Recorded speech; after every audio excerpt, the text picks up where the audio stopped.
ये अंतरयात्रा सूत्र कहता है, अंतरयात्रा है स्वयं के सच्चे स्वरूप से संबंधित होना।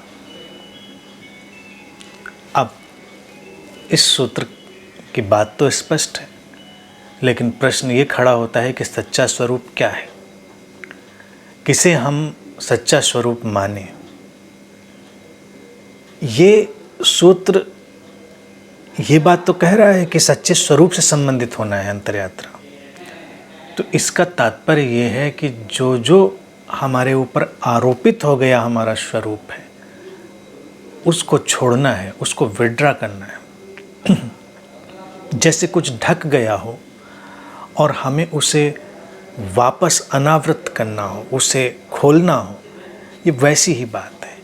जैसे तुम कोई पैकिंग खोलते हो, कोई चीज़ जिसको पैकिंग में डाल दिया गया हो, अगर तुम्हें उस तक पहुंचना है तो तुम पहले उस पैकिंग को खोलते हो, उस पैकिंग को खोलकर फिर तुम उस चीज़ तक पहुंचते हो। व्यक्ति का सच्चा स्वरूप जो है वो उसको हमेशा मिला हुआ है, वो उसका बुद्धा नेचर है, वो उसकी नेचुरल स्टेट है, उसकी स्वाभाविक जो दशा है वही उसका सच्चा स्वरूप है, जो बोध से भरी हुई है, जो प्रसन्नता और शांति से भरी हुई है। लेकिन उस पर इतनी परतें जम गई हैं कि ये अंतरयात्रा उन परतों को ही तोड़ती और काटती हुई उसको उसके सच्चे स्वरूप की ओर ले जाती है। सच्चा स्वरूप तुम यही समझ सकते हो कि जो किसी धारणा और मान्यता में बंधा नहीं है, जो बिना किसी मिलावट के है, कंप्लीटली अनकंटेमिनेटेड है, जो उसका सहज स्वभाव है, वही सच्चा स्वरूप है। जितनी भी बातें बाहर से आरोपित करी जाएंगी वो एक न एक दिन गिरेंगी, ख़त्म होंगी। उन बातों में व्यक्ति अगर अपनी कोई इमेज गढ़ता है, अपनी कोई आइडेंटिटी गढ़ता है, तो वो उसके लिए बाधा बनती है, नुकसानदेह होती है, अंतरयात्रा में रुकावट बनती है।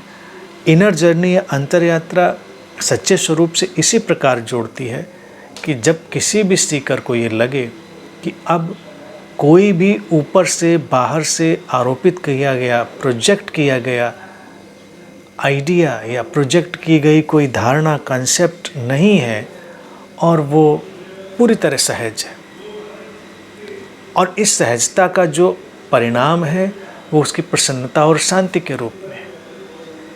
इस सहजता तक लाने में ना कोई धर्म सहायक होता है, ना कोई संप्रदाय सहायक होता है, ना कोई विधि सहायक होती है, इशारे होते हैं बस। और सीकर कहते ही उसको हैं जो इतना समझदार हो चुका है कि इशारों को समझ कर चल दे। बीच बीच में तमाम ऐसी चीज़ें घट सकती हैं, ऐसी आइडेंटिटी बन सकती है जब व्यक्ति को लग सकता है कि हाँ यही तो मेरा सच्चा स्वरूप है। लेकिन तुम उस आइडेंटिटी को और उसके जो कंसेप्ट से उनको हटाओगे, वो आइडेंटिटी डिज़ॉल्व हो जाएगी। धीरे धीरे ये प्रक्रिया चलती रहती है, जैसे प्याज के छिलके उतर रहे हैं, और एक बिंदु वो आता है अंतरयात्रा में जब कोई छिलका उतरने के लिए नहीं बचता, कोई भी आइडेंटिटी जो उसके ऊपर प्रोजेक्टेड है, आरोपित है, नहीं बचती।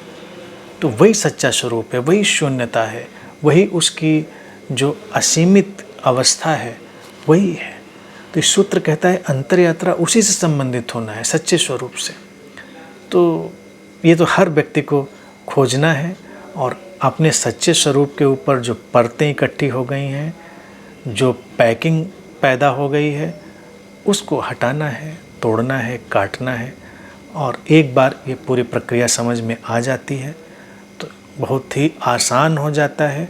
और सच्चे स्वरूप की खूबी यही है, उसकी विशेषता ही यही है कि जैसे ही वो प्रकट होता है तुम्हें किसी प्रमाण की ज़रूरत नहीं होती, वो स्वयं प्रमाणित है, उसको किसी आधार की ज़रूरत नहीं होती, उसको टिके रहने के लिए किसी इमेज, आइडेंटिटी, कंसेप्ट की ज़रूरत नहीं होती, वो तो बस होता है। और जब ऐसा घटे, ऐसी झलक आए, तो तुम समझ सकते हो कि सच्चा स्वरूप पैदा हो रहा है, यानी कि वो प्रकट हो रहा है। तो पहले तो झलकें आती हैं, फिर वो स्थायी होता है। तो अंतरयात्रा ऐसे ही चलती रहती है धीरे धीरे।